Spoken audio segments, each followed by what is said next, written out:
Trading days, January 24th, 2014. Just before I start on the chart, let me just mention the Uranus-Pluto square. You're probably sick of hearing about it. However, if you want to see the effects, just take a look at the massive swings in crude and the currency markets. And there may be more as this Uranus-Pluto waxing square becomes exact again in March of this year. In fact, on March 16th. So just keep that in the back of our minds. Now let's look at the chart. We're in the 15th week of a nominal 18-week cycle. I've given you the range a few times.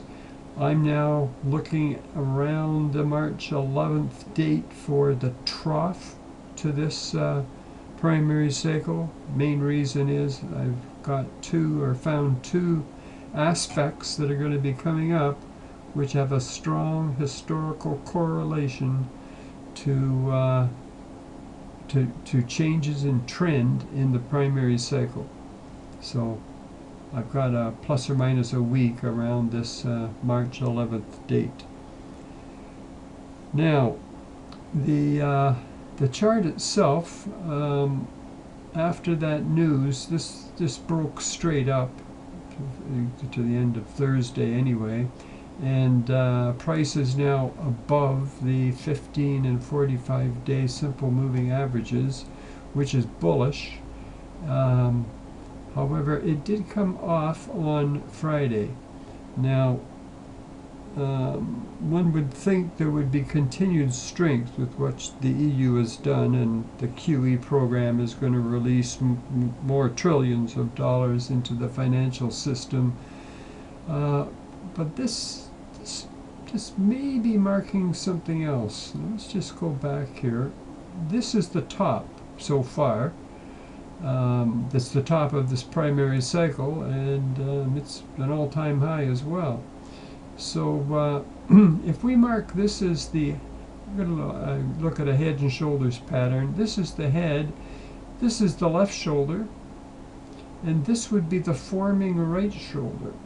This is actually ideal because the right shoulder is a little weaker than the left shoulder if this doesn't go up anymore. So I'm looking for a possible pullback here, and based on this head and shoulders pattern. Now that I've said that,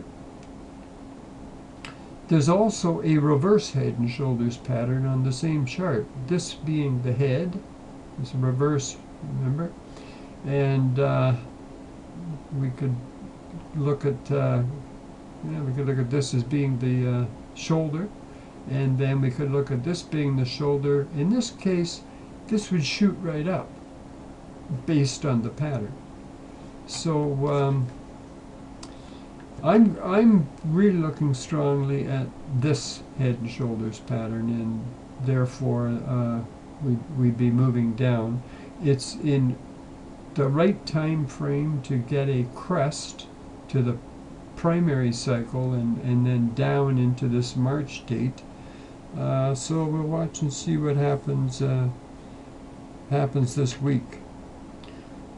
Astrologically, what's happening this week, we've got two things. Venus is going to be translating the Saturn-Neptune square. Now, the Saturn-Neptune square, very powerful aspect, particularly as it applies to the financial markets. What's happening here is Venus is going to translate them. It's going to square Saturn on January the 30th, and then it's going to conjunct Neptune on February the 1st. So very close together, but that's because of Venus's speed. In March, Saturn is going to be going retrograde, so they're really not going to get into exact square, Saturn and Neptune, until later in the year, November in fact. And then it's going to be a 3-pass, and the last one will be September 2016. So what would this mean? Well, Saturn usually it stands for many things, as all the planets do, but one thing is loss. And Neptune is to do with our dreams and ideals. So loss of ideals, that wouldn't be so good. Venus is about money, so maybe money is involved here. Maybe there's some loss there that affects what we wanted to do in our dreams. But we'll watch this as it transpires. Again, that's the end of this week, and then at the start of the first week in February. In addition,